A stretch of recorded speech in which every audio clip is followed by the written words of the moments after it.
அதாவது ஒரு டாகை ஒரு செர்டன் பீரியடுக்குள்ள வித்தின் 1 to 1.5 years தான் ட்ரெயின் பண்ண முடியும். அதற்கு பிறகு என்னதான் பண்ணாலும் அதோட மைண்ட் அக்செப்ட் பண்ணாது, அவ்வளவுதான்.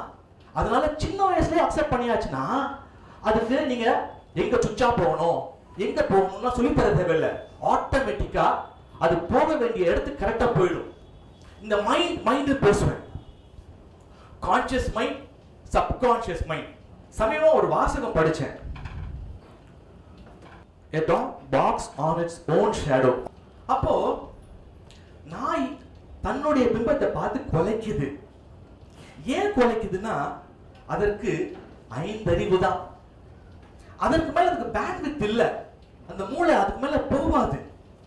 அப்போ ஒரு மனிதன் 6 அறிவு படைத்தவன். என்னதான் மிருகம் ஒரு செர்டன் லிமிட் மேல போகவே முடியாது. ஒரு மீன் வளர்க்குறோம் வீட்டுல, அவ்வளவுதான், அதுதான். ஆனா மனிதர்கள் ஏன் எதுக்காக இந்த உதாரணத்தை சொல்றேன்னா, உதாரணத்தை நிறைய பேர் பில்லியனர் ஆகணும்னு ஆசைப்படுறீங்க. சமீபம் மலேசியாவில் ஒரு கால் பேசினேன், வீடியோ கால் பேசினேன். 1 மில்லியன் எவ்வளவு சார் அப்படின்னு. நான் அவர் கோடியா சம்பாதிக்கணும், கோடிக்கணக்கான பணம் சம்பாதிக்கணும், அவர் ஒரு போலீஸ் அதிகாரி, சம்பாதிக்கணும்னு சொன்னாரு. பயங்கரமா ஷாக் ஆயிடுச்சு எனக்கு கேட்கும்போது.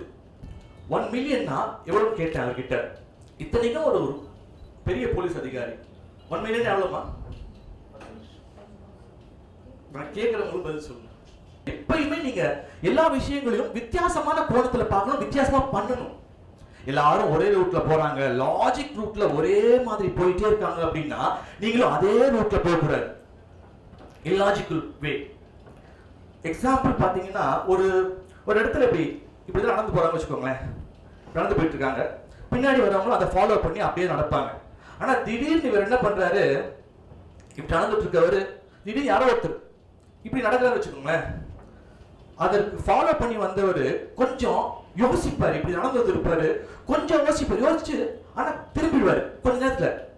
ஆனா அந்த 3வது 4வது வராங்க பாருங்க, இவங்களை ஃபாலோ பண்ணி கடகடன் இப்படி வந்துட்டு இருப்பாங்க. இப்படி வந்தவங்க தான் பார்த்த உடனே அவ்வளவுதான் அப்படி திரும்பிடுவாங்க.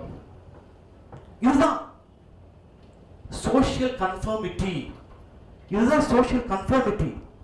இப்ப நிறைய பேருக்கு பணம் இருக்கு, பார்த்தவங்கள பணம் கூட இருக்கு, ஆனா ஒரு சாட்டிஸ்பாக்சன் இல்ல.